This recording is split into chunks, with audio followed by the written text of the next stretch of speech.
we bought the same strap. It's a little bit shorter in length, but it's also brand new, so it's really, really tight. So it doesn't stretch very much compared to the strap that we had before. So what we decided to do was I took this off. We're gonna use the same hardware. We're gonna take this piece that we put on the new one. We're gonna pop that out. So this is the hardware from the new one. And then the hardware from the old one has a little bit different connection, so it doesn't connect to that hardware. So we're gonna pop this out.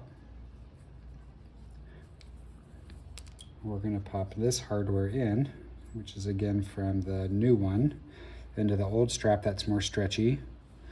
We're then gonna come back here, the same hardware that we used for the brand new strap, which has the locking screw and the washer from the inside. And we're just gonna tighten this up.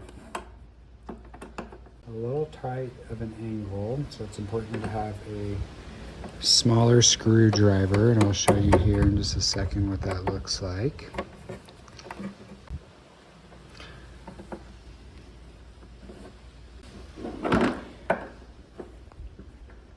So you can see the screw that comes through that to make sure that you've got a really nice connection. You don't want this falling out, which was our problem to begin with.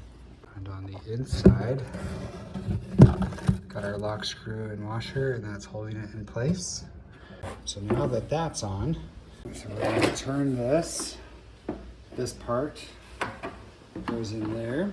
And if you look right here, this strap holds this in place. Like that unit, this goes into the hole. We're going to come down here.